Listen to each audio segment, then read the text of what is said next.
اس کے پاس نہ air force تھی، اس کے پاس نہ ٹینک زیادہ تھے، نہ کوئی بہت بڑی طاقت تھی، لیکن وہ اپنی ایمانی طاقت سے حکومت کر رہے تھے اس طرح کہ جن منشیات یعنی ہیروئن کے کاروبار کو ختم کرنے کے لیے انہوں نے ایڑی چوٹی کا زور لگا لیا تھا، طالبان کے دور حکومت میں ساری ہیروئن کے کھیت بند کر دیے گئے اور افغانستان سے ہیروئن کا خاتمہ ہو گیا، اور عدل و انصاف کی مثالیں قائم ہوئی۔ اس حالت میں امریکہ نے افغانستان پر حملہ کیا۔ اول تو یہ بات بھی ذلت کی بات تھی کہ امریکہ جیسا سپر پاور جو دنیا کی سب سے بڑی طاقت تھی وہ حملہ کرے دنیا کے سب سے کمزور ملک پر، ایسا ملک جس کے پاس ٹینک نہیں، جس کے پاس ہتھیار نہیں، جس کے پاس ٹیکنالوجی نہیں، جس کے پاس ایئر فورس نہیں، اس پر حملہ کر رہا ہے، اور حملہ کرتے ہوئے بھی اس طرح ڈر ڈر کر حملہ کر رہا ہے کہ تنہا حملہ کرنے کے بجائے دنیا کی 27-28 ملکوں سے فوجیں لے کر کہ ہم مل کے کریں گے، اکیلا کرنے کی ہمت نہیں ہو رہی۔ 27-28 ملکوں کو ساتھ لے کر حملہ کر رہا ہے۔ یہ بات بذات خود ذلت کی بات ہے، کمینگی کی بات ہے کہ ایک انتہائی طاقتور وہ انتہائی کمزور انسان کے اوپر حملہ کرے۔ ایک آدمی پہلوان ہے اور پہلوانی کے میدان میں لوگ اس کو شکست نہیں دے پاتے، اور وہ آ کے کمزور منحنی انسان کے اوپر حملہ کرتا ہے،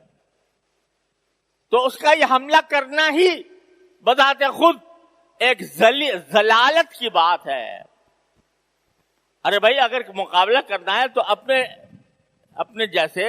کسی سے کرو نا۔ تم نے مقابلہ کرنے کے لیے، حملہ کرنے کے لیے ایک انتہائی کمزور ملک کو کا انتخاب کیا، یہ بذات خود ذلت کی بات۔ ایک پہلوان جیسے ایک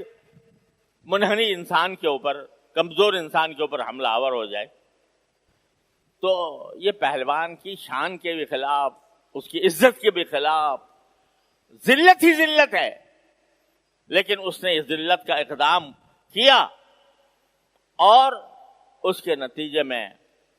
اس نے ہزارہ انسانوں کا خون بہایا، جس میں عورتیں بھی داخل، جس میں بچے بھی داخل، جس میں جوان بھی داخل، ان سب کا خون بہایا۔ ہسپتالوں پر بمباری کی ہے، ہسپتالوں میں مریضوں کے اوپر بمباری کی ہے، اور انسانی حقوق کا نام لینے والے انہوں نے انسانی حقوق کو اس طرح پامال کیا اپنے اشتعال انگیز حملوں کے ذریعے کہ جس کی مثال ملنی مشکل ہے۔ لیکن مقابلے پر وہ تھے کہ جن کے پاس اگرچہ ظاہری طور پر ہتھیار نہیں تھے، پیسے نہیں تھے ہتھیار خریدنے کے لیے، جن کے پاس ٹینک نہیں تھے، جن کی فوجیں بہت تعداد میں کم تھیں، نہ ان کے پاس ایئر فورس تھی، نہ ان کے اوپر بمباری کرنے والے آلات تھے، لیکن صرف ایک چیز تھی اور وہ ہے قوت ایمانی۔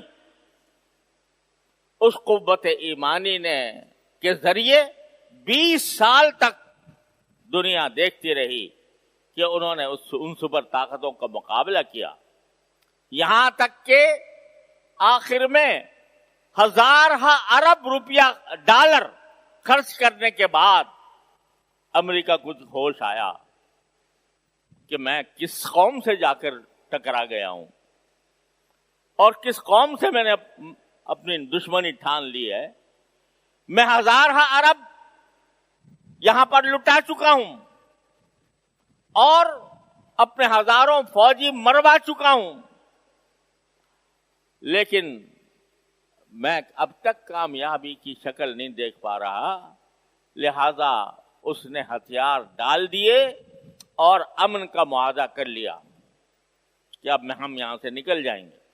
لیکن اپنے مہرے بٹھا کر گیا، اپنے مہرے بٹھا کر گیا اور ان مہروں کو طاقت فراہم کی۔ تو اب اگر دیکھا جائے تو 2.5 لاکھ فوج تھی جو امریکہ نے افغان کی اس وقت انتظامیہ کے پاس چھوڑی تھی، اور ان کی طالبان کے تعداد مشکل سے 40,000 تھی، لیکن اللہ تبارک و تعالی نے دکھایا کہ ادھر امریکہ نکلا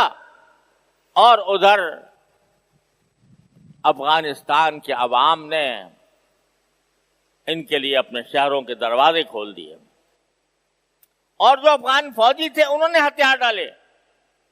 اور اس کے نتیجے میں رفتہ رفتہ اس قدر تیزی سے افغانستان کے مختلف صوبے اور شہر ان کے قبضے میں آئے، اور بالآخر کابل کے قصر صدارت تک پہنچ گئے، جہاں بیٹھ کر کبھی متکبر بیٹھ کر یہ کہا کرتا تھا کہ ہم کسی قیمت پر بھی طالبان کی حکومت گوارا نہیں کریں گے، وہاں اللہ تعالیٰ نے ان داڑھی اور پگڑی والوں کو لے جا کر بٹھایا، جنہوں نے وہاں بیٹھ کر سورہ فتح کی تلاوت کی، اذا جاء نصر اللہ والفتح ورأیت الناس يدخلون فی دین اللہ افواجا۔ اللہ تبارک و تعالیٰ نے یہ منظر ایسا دکھا دیا ہے دنیا کو کہ ایمان کی طاقت ساری ٹیکنالوجیوں پر برتر ہے۔